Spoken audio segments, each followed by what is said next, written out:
ठहरो, कोई जरूरत नहीं पुलिस को मेरे दरवाजे पर बुलाने की। मगर बड़े भैया ये रवि, मैं अभी तक मरा नहीं हूं।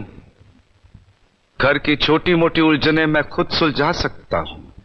साहब जी ने डांटी है, अभी का अभी डांटी है।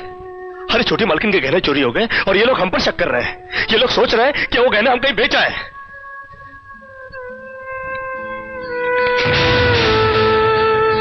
बाकी के रुपए कहां है कृष्णा? क्या क्या पूछा आपने साहब जी? मैं पूछ रहा हूं कि बाकी के रुपए कहां है? ये आप पूछ रहे हैं साहब जी अपने कृष्णा से? देखो कृष्णा, गलती हर इंसान से होती है। तुम मुझे सही सही बता दो कि गहने तुमने कहां बेचे, मैं तुम्हें कुछ नहीं कहूंगा। अब कहने के लिए बाकी क्या है साहब जी? एक छोटा सा सवाल पूछ के आपने बहुत कुछ कह दिया है साहब जी। कृष्णा, बात को आगे मत बढ़ाओ। बात आगे बढ़ चुकी है साहब जी, बात आगे बढ़ चुकी है। अब तो आप पुलिस को ही बुलाइए। वो जब हमें कुत्ते की तरह मार मार के हमसे पूछेगी ना, अब तो हम तभी बताएंगे कि हम गहने कहां बेच कर आए साहब जी। मत कहो मुझे साहब जी। इसी साहब जी की इज्जत आज तुमने मिट्टी में मिला दी। क्या कुछ नहीं किया था मैंने तुम्हारे लिए, उसका मुझे तुमने ये बतला दिया। अरे भैया ये क्या? अरे हट जाओ ज्योति। जिस दिन मेरी फैक्ट्री जलकर राख हो गई थी और मैं बर्बाद हो गया था, मुझे उतना दुख नहीं हुआ था कृष्णा जितना आज हुआ जब तुमने इस घर में चोरी की है।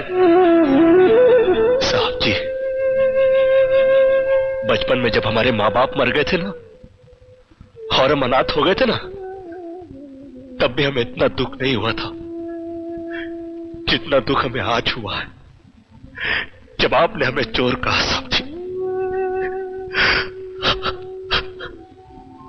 आपने हमें चोर कैसे कहा साहब जी? और ज्यादा सफाई देने की जरूरत नहीं है। दूर हो जा, मेरी नजरों से दूर हो जा। निकल जा इस घर से। अरे इस घर से ही क्या, इस गांव को ही छोड़कर चले जाएंगे। अरे मुंह जनात का क्या है, काट लेंगे अपनी जिंदगी कहीं भी।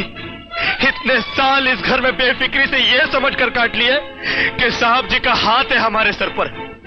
हमको क्या है परवाह किसी बात की, मगर नहीं, अब हम जान गए कि इस दुनिया में अनाथ का कोई नहीं होता।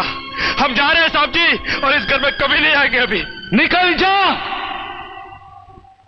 दोबारा इस घर की दहलीज में कदम भी रखा तो मेरा मरा हुआ मुंह देखेगा तू।